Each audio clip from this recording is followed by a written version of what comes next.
Hello students.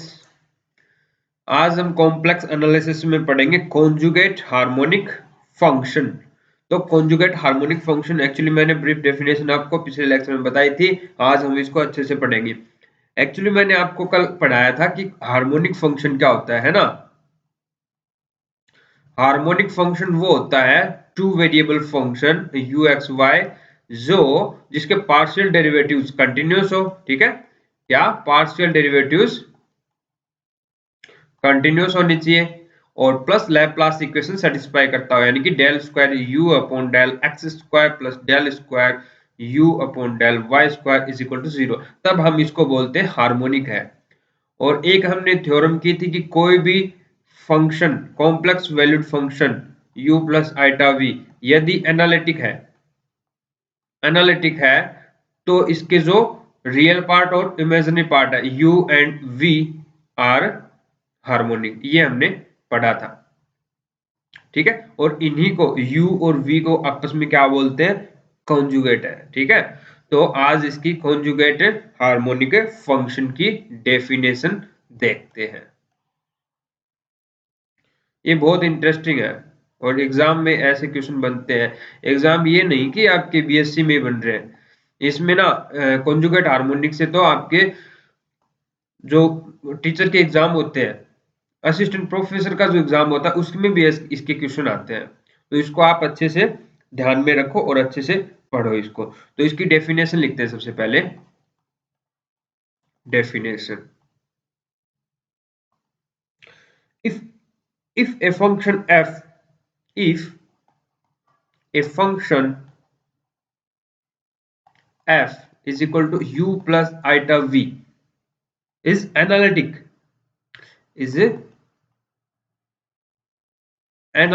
in any domain किसी domain में वो एनालिटिक फंक्शन है, then u and v are both harmonic. ये तो पढ़ लिया हमने। Then u and v both are harmonic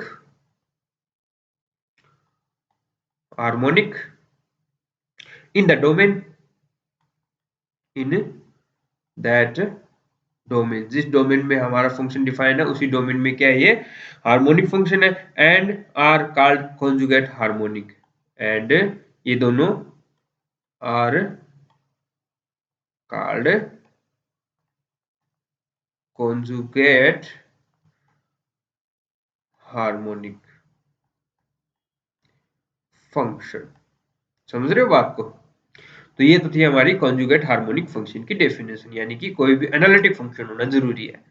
f यदि एनालिटिक है तो इसके जो रियल पार्ट और इमेजिनरी पार्ट को हम हार्मोन कॉन्जुगेट बोलते हैं, आपस में कॉन्जुगेट हार्मोनिक फंक्शन बोलते हैं। ओके, तो इसके बाद आपके पास आती है एक theorem, if in a domain harmonic function u and v satisfy CR equation then u plus iota v is analytic function in the domain। Theorem का स्टेटमेंट देख लो, काफी काम की है ये। if in a domain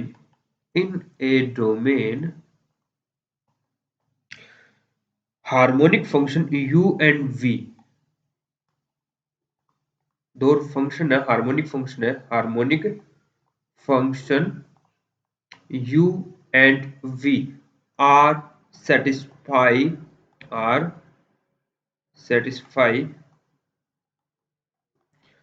CR equation. अगर ये दोनों हार्मोनिक तो है ही, अगर ये CR इक्वेशन सेटिस्फाई कर दे देन इनसे बनने वाला कॉम्प्लेक्स वैल्यूड फंक्शन यानी कि f is equal to u plus iota v, इनसे जो बनेगा ना फंक्शन वो एनालिटिक होगा, इज एनालिटिक। ठीक है, अब देखो मैंने आपको बताया था कोई भी फंक्शन है u is equal to u plus iota v, ये एनालिटिक होता है यदि इसके जो रियल और इमेजिनरी पार्ट है ये सीआर इक्वेशन सेटिस्फाई करते हो और प्लस इनके पार्शियल डेरिवेटिव क्या होने चाहिए, कंटिन्यूअस होने चाहिए। उसके बाद हम बोलते हैं ये क्या है, एनालिटिक है।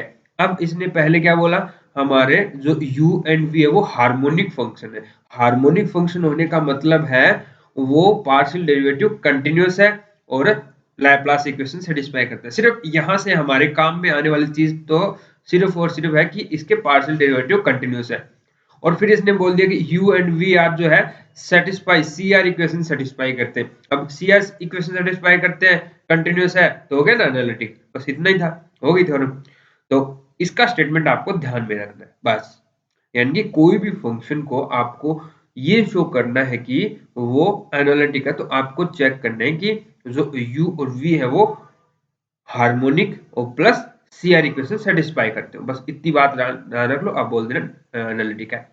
चलो, अब क्वेश्चन क्या बनता है, यहाँ पे क्वेश्चन ये बनता है कि आपको एक u दे देगा, u आपको गिवन होगा जो हार्मोनिक होगा, और आपको फाइंड क्या करना पड़ेगा, उसकी हेल्प से v फाइंड करने पड़ेगा कि जिसके लिए उनसे बनने वाला जो function f is equal to u plus iota v क्या हो जाएगा, एनालिटिक हो जाएगा।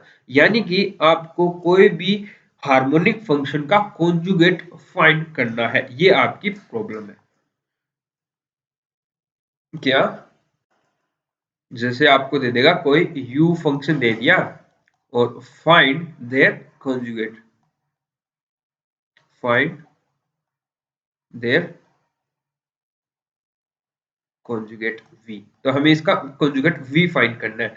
कॉन्जुगेट का मतलब इनसे बनने वाला फंक्शन, यानी कि u प्लस आइटा v क्या होना चाहिए, एनालिटिक होना चाहिए, तो ये v फाइंड करना है। अब देखो v और u में कैसा संबंध होगा, अब देखो इनसे बनने वाला फंक्शन यानी एनालिटिक है, यानी कि सीआर इक्वेशन सेटिस्फाई करता है, इसका मतलब del u upon del x is equal to del v upon del y होगा। यानी कि u तो हमें गिवन होगा, v हमें फाइंड करना है, तो u का हम x के सापेक्ष पार्शियल डेरिवेटिव करेंगे और उसको इसके इक्वल रख लेंगे, है ना, और फिर उसका y के रिस्पेक्ट में इंटीग्रेशन कर देंगे। फिर दूसरी इक्वेशन क्या होती है, del u upon del y is equal to minus del v upon del x. फिर हम क्या करेंगे, उस u जो गिवन होगा उसका हम y के रिस्पेक्ट में डेरिवेटिव करेंगे, और फिर इसके इक्वल रख के उसका x के रिस्पेक्ट में इंटीग्रेशन करके, और पहले यहां से किया और फिर यहां से किया इंटीग्रेशन, दोनों इंटीग्रेशन में से कॉमन पार्ट निकाल लेंगे और वो हमारा v बन जाएगा। चलो इसको एग्जांपल लेके मैं आपको समझाता हूँ इसको कैसे शो अप करना है या फिर कैसे v को फाइंड करना है। यही इसकी मेन प्रॉब्लम है, कॉन्जुगेट फाइंड करना। ओके, तो चलिए, इसमें काफी सारी विधि भी दे रखी है, तो आपको मैं इजीएस्ट वे में समझा दूंगा कैसे इसको फाइंड करना है। तो मैं एक एग्जांपल ले रहा हूं,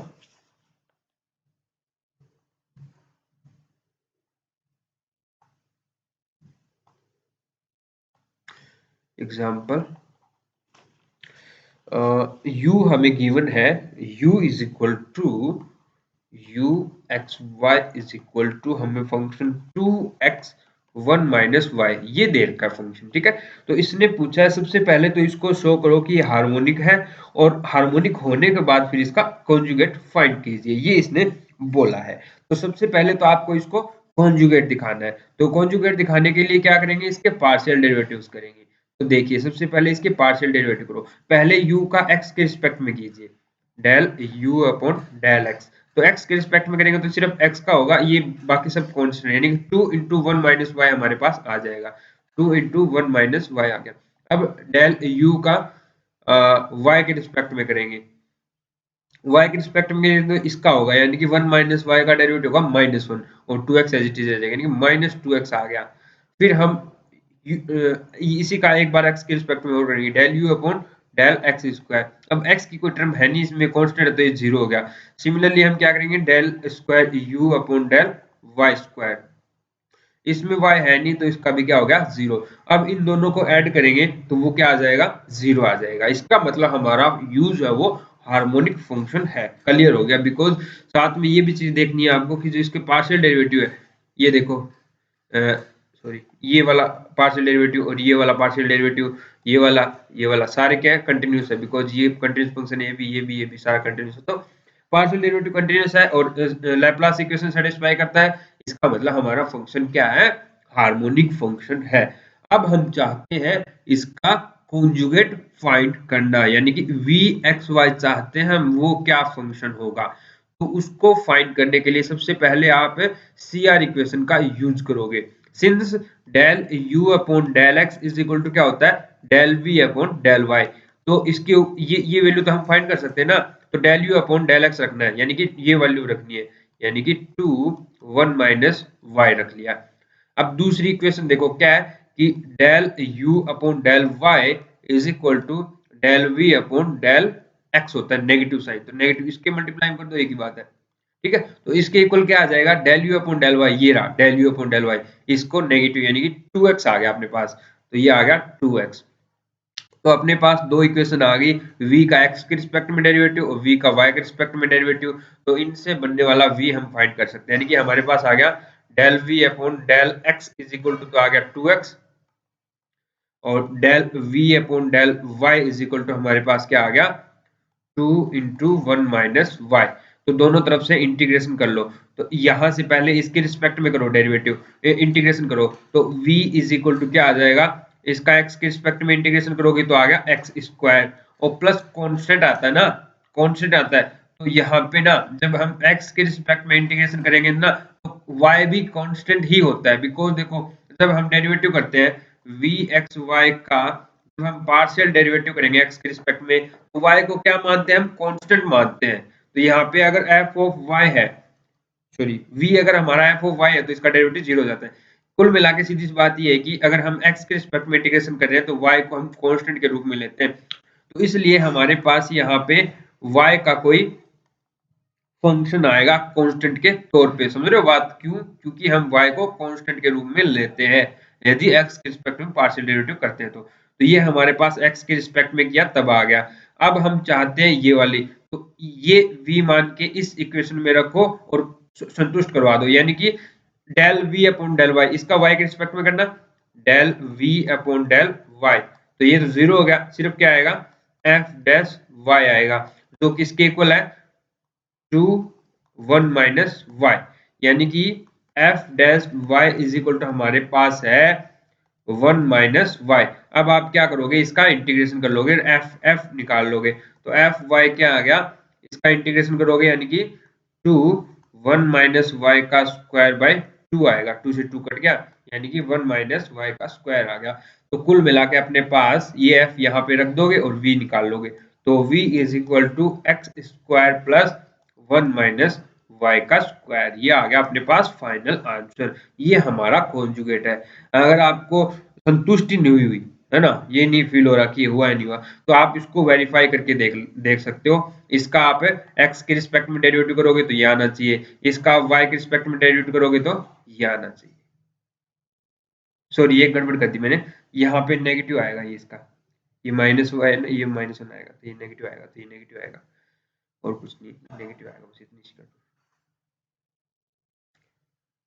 ये देखो ये बन गया अपना फाइनल आंसर। ओके, तो ऐसे आपको ये फाइंड करना है। चलो इसके ऊपर एक एग्जांपल और करवा देता हूं तो आपके अच्छे से समझ में आ जाएगा। चलो नेक्स्ट एग्जांपल करते हैं। तो हमें एक फंक्शन u गिवन है, कैसा फंक्शन है,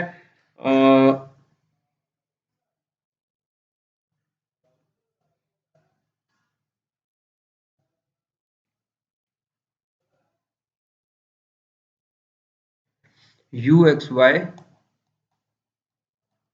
is equal to 1/2 log x square plus y square, ये हमें गिवन है फंक्शन। तो इसका पहले आप इसका डेरिवेटिव करोगे और फिर आप दिखाओगे कि ये फंक्शन जो है वो हार्मोनिक है। तो देखिए सबसे पहले हम चाहते हैं इसका डेरिवेटिव करना, तो सॉरी हार्मोनिक दिखाना, तो del u upon del x, x के रिस्पेक्ट में करोगे 1/2 दैट इट इज, फिर लोग का करोगे, लोग का क्या होता है 1 upon x square plus y square, और अंदर वाले का एक्स के रिस्पेक्ट में करोगे तो 2x आ जाएगा, है ना, 2 से 2 काट दो, तो del u upon del x क्या आ गया x upon x square plus y square, फिर डेल u का डेल y के रिस्पेक्ट में करोगे तो सिमिलरली क्या आएगा, अब पहले लोग का करोगे ये आ जाएगा और 2y आ जाए तो y आएगा ऊपर, यानी कि y by x square plus y square, करके देख लो खुद, मैंने शॉर्टकट लिख दिया, ठीक है।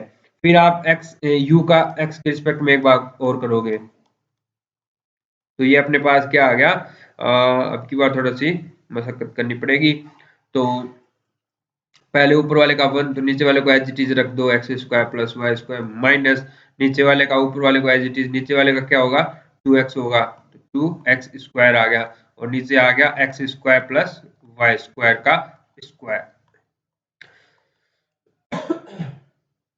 अभी यहाँ से देखो ये एक्स स्क्वायर ये माइनस 2x स्क्वायर तो कितना बचा माइनस का एक्स स्क्वायर बचा, यानी कि कुल मिला के अपने पास आ गया y square minus x square और divide by x square plus y square का स्क्वायर। सिमिलरली यहाँ पे del v upon del y square, दो बार इसका डेरिवेटिव करेंगे तो इसमें भी सेम ऐसे ही आएगा, तो उसमें आएगा x square minus y square और divide by x square plus y square का स्क्वायर, ये आएगा। ठीक है, तो इन दोनों को ऐड करोगे, इन दोनों का एलसीएम सेम आ गया तो वाई स्क्वायर से वाई स्क्वायर कट जाएगा, एक्स स्क्वायर से एक्स स्क्वायर कट जाएगा, यानी कि अपने पास आ गया del square u upon del del x square plus del square u upon del y square is equal to 0 आ गया। करके देख लो नोटबुक में, कोई बड़ी बात नहीं है। ओके, हो गया। इसका मतलब हमारा यू क्या है हार्मोनिक है, यू इज हार्मोनिक। अब हम चाहते हैं इसका कॉन्जुगेट फाइंड करना, यू का कॉन्जुगेट हार्मोनिक फाइंड करना। तो उसके लिए देखो क्या करना पड़ेगा, उसके लिए पहले आप सी आर इक्वेशन को लोगे, तो del u upon del x is equal to del v upon del y. तो इसके इक्वल क्या आ गया अपने पास, ये रहा del u upon del x, क्या है x by u square plus x square plus y square. तो अपने पास आ गया x x square x x बटे x square plus y square आ गया, किसके del v upon del y के। Similarly del v upon del x, यानी कि माइनस, तो माइनस उस साइड भेज दो, minus del u upon del y, इसके इक्वल क्या आ जाएगा, ये रहा माइनस आ जाएगा यहाँ माइनस वाई अपॉन दिस, ये आ गया minus y upon x square plus y square आ गया। ओके, अभी देखो इसको देखो v यहाँ से y के रिस्पेक्ट में इसका इंटीग्रेशन करना, तो v x y is equal to, इसका y के रिस्पेक्ट में कर रहा हूँ मैं, ध्यान रखना y के रिस्पेक्ट में इंटीग्रेशन करूंगा तो x तो कांस्टेंट है, तो ये किस टाइप का बन गया 1 upon a square plus x square, या फिर a square plus t square है तो tan inverse t by a आता है ना, और a बाहर आ जाता है, तो क्या आएगा x, a यहाँ पे सिर्फ x है तो x tan inverse y by a, यानी कि x। तो इसका y के रिस्पेक्ट में इंटीग्रेशन ये हो गया, तो x से x काट दो तो tan inverse y bye x बचेगा और एक आएगा f डैश x आएगा, क्योंकि हम y के रिस्पेक्ट में इंटीग्रेशन किया तो x हमारा कांस्टेंट होता है, तो यहाँ पे सीधा ही f ही आएगा, f x हमारा एक फंक्शन आ जाएगा। चलो ठीक है, अब हम चाहते हैं इस f x को फाइंड करना, किसकी हेल्प से, इसकी हेल्प से फाइंड करेंगे हम। तो देखो क्या करोगे, पहले आप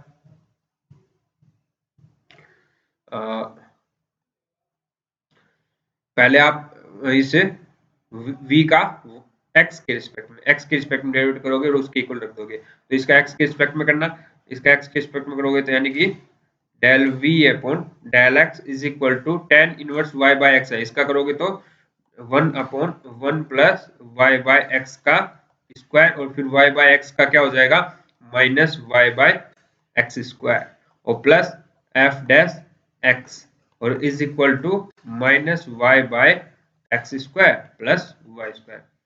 अब देखो इसको थोड़ा सिंप्लीफाई कर लीजिए, यहां से इसको इधर एलसीएम लोगे तो एक्स स्क्वायर से एक्स स्क्वायर कट जाएगा नीचे वाला, तो कुल मिला के आ गया अपना minus y by x square plus y square आ गया और प्लस एफ डैश एक्स आ गया और इज इक्वल टू क्या आ गया minus y by x square plus y square. तो ये इससे कैंसिल आउट हो गया, अपने पास f dash x is equal to 0 आ गया। तो फंक्शन एफ है, simple derivative not partial derivative, ठीक है, ये एक्स का फंक्शन है, एक्स के रिस्पेक्ट में डेरिवेटिव था, तो इसका जब कोई फंक्शन का डेरिवेटिव 0 आ रहा है इसका मतलब एफ क्या है कांस्टेंट है, तो एफ ऑफ एक्स हमारा क्या आ जाएगा कांस्टेंट सी आ जाएगा। यहाँ पे ये पार्शियल डेरिवेटिव नहीं है, ये सिर्फ एक्स, क्योंकि ये फंक्शन एक्स का ही था तो पार्शियल डेरिवेटिव करने की जरूरत ही नहीं थी, यहाँ पे सिर्फ डेरिवेटिव क्या है सिंपल डेरिवेटिव है, ठीक है, एक्स के रिस्पेक्ट में। तो कोई भी फंक्शन एक्स का फंक्शन है उसका एक्स के रिस्पेक्ट में डेरिवेटिव 0 आ रहा है, इसका मतलब वो फंक्शन कंटिन्यूअस है, इसीलिए उसका 0 आ रहा है। तो एफ एक्स हमारे पास सी मिल गया, तो कुल मिला के अपने पास जो v है v एक्स वाई हमारे पास क्या आ गया tan inverse y by x plus c. तो c की वैल्यू कुछ भी रख दो, 0 भी रख दोगे तो भी कोई दिक्कत नहीं आएगी। तो ये आपके पास फाइनल आंसर आ गया। तो ऐसे हमें इसका कॉन्जुगेट फाइंड करना है। आई होप आपको ये समझ में आ गया होगा। आज के लिए इतना ही। Thank you.